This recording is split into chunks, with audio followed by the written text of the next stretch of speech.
Okay, you're on the Pro Brick exclusive YouTube channel with Reverend Dr. Jason W. Morrison, theologist, ministry, mentoring, and motivation. We're building a website, so you might be able to get one-on-one with me soon. We'll see how we go. I am a professional, don't worry about that. I don't practice in the ministry anymore, but I'm going to make myself available. We're just working on it at the moment. We'll see how that goes. If you haven't already, like, share and subscribe to the channel. Sorry about the phone going off in the background. There's a bit of an emergency going on that we're dealing with.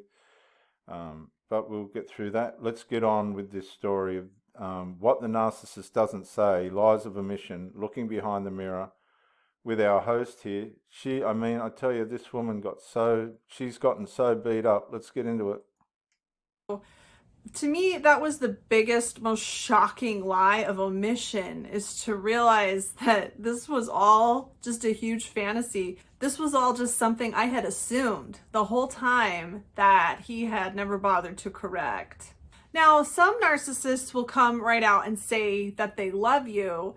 Now, is that not a lie of omission? I mean, is that something different? I really think it's kind of the same thing, whether or not the narcissist says that they love you or that they don't.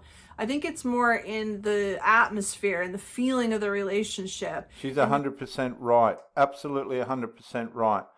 The narcissist will tell you that they love you relative to the way in which they feel based on the performance of you in the relationship. It's not I love you as if they're going to give you 100% in the relationship. It's an I love you based on the way they feel relative to your performance at that moment.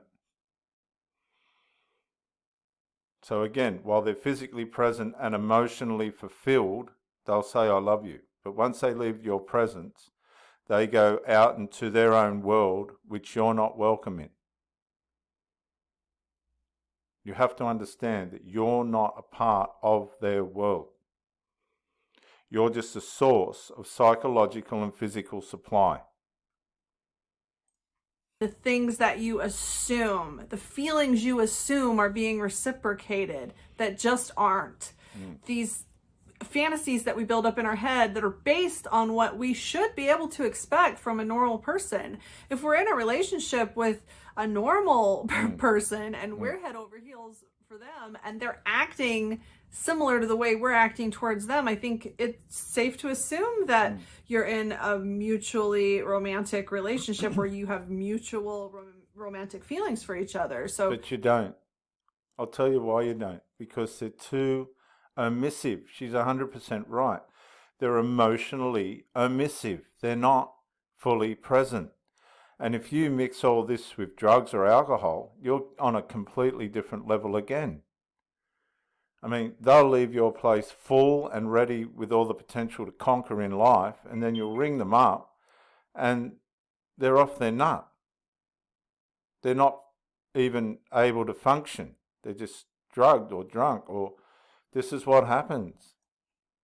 You should be able to assume those things. It's just not within the realm of possibilities that somebody that you spend years with in a romantic relationship that you have very strong feelings for really couldn't care less about you and just thinks that you're okay to hang out with sometimes.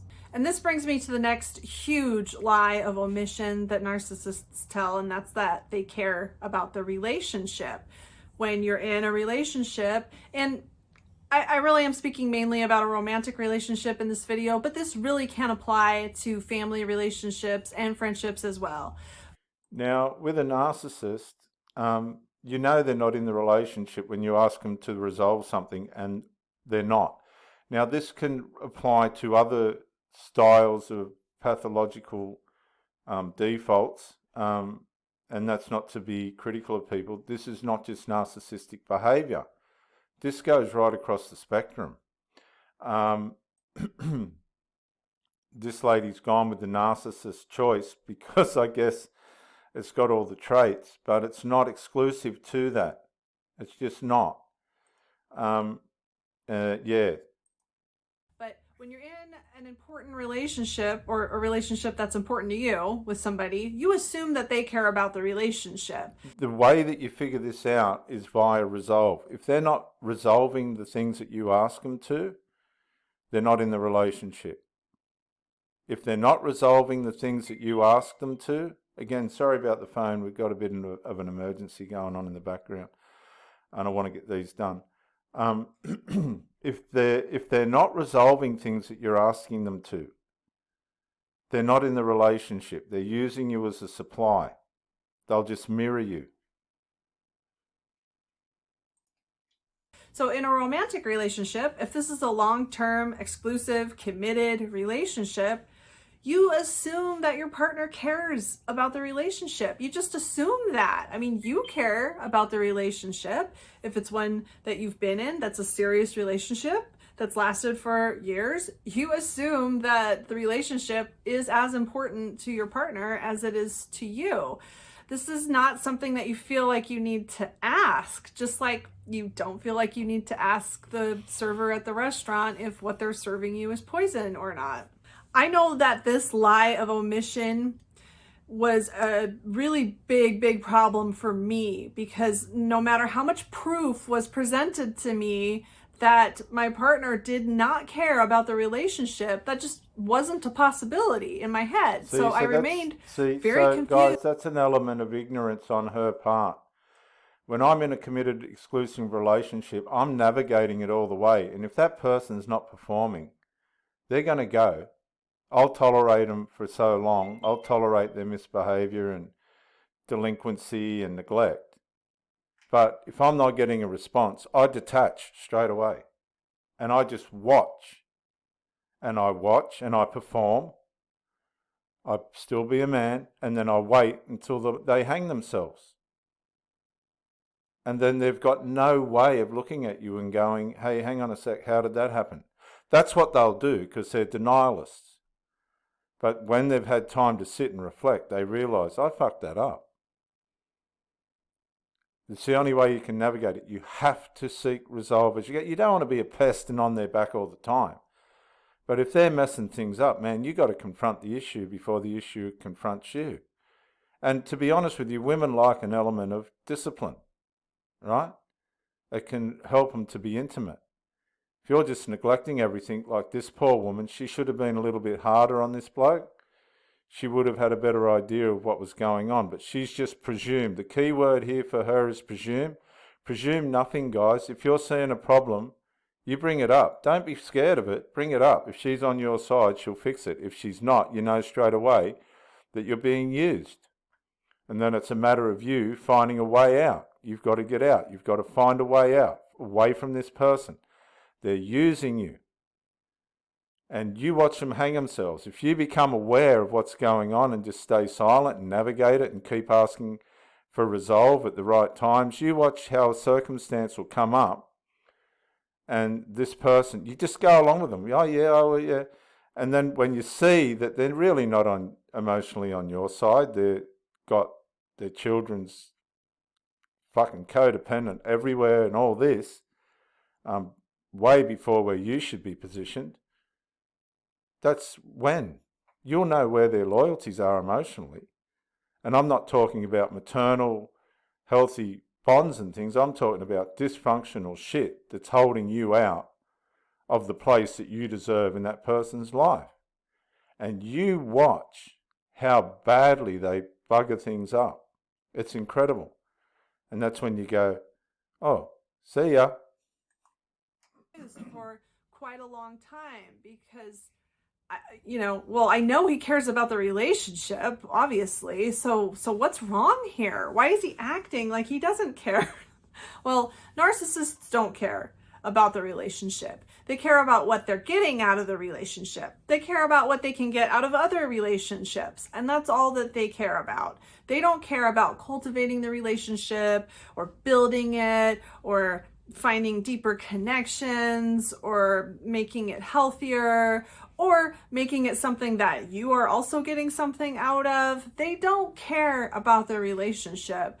I remember one problem I was having consistently was there was this activity that I enjoyed at first with my partner. And then as we continually engaged in this activity over the years, it became something that he really used to bully me with, constantly telling me that I wasn't. So she's been psychologically sexually abused, right? This person's tried to undermine her self-esteem, viciously, serially undermine her self-esteem by belittling her through sex. That is somebody that needs to be locked up.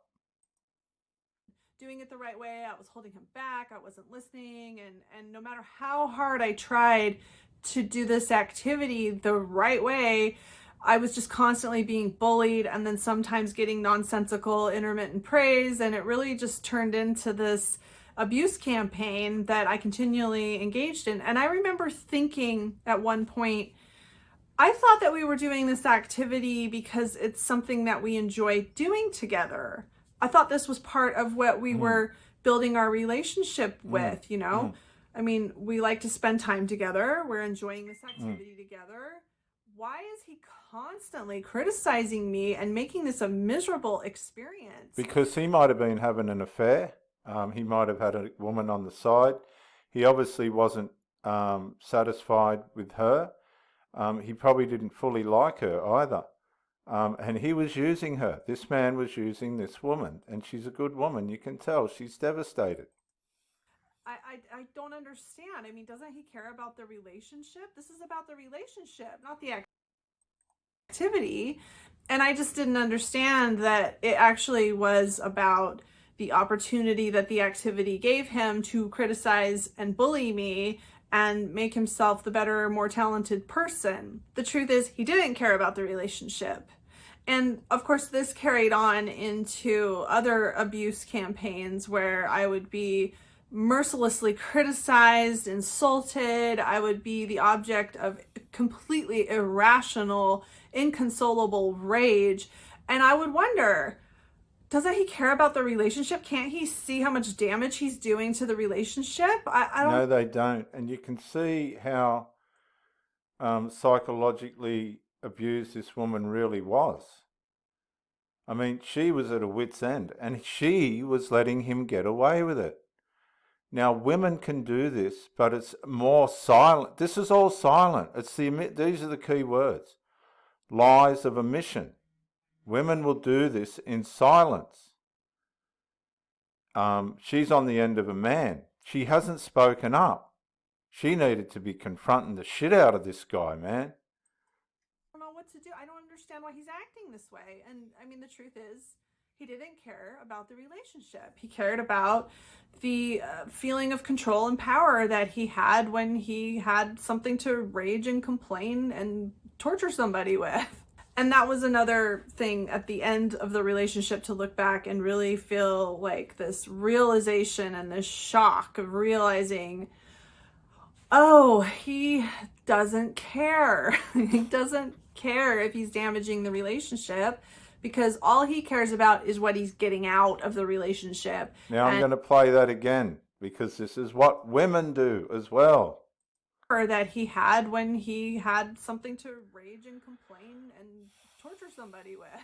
And that was another thing at the end of the relationship to look back and really feel like this realization and this shock of realizing, oh, he doesn't care. He doesn't care if he's damaging the relationship because all he cares about is what he's getting out of the relationship. And if what he's getting out of the relationship destroys the relationship, well, so be it. You know, I mean, when you buy a bottle of ketchup at the store and you just use up all that ketchup, you don't really sit and worry about how that's going to affect the bottle when you're done using up all the ketchup because you're just going to throw it away when you're done because you're only in it for what you can get out of it.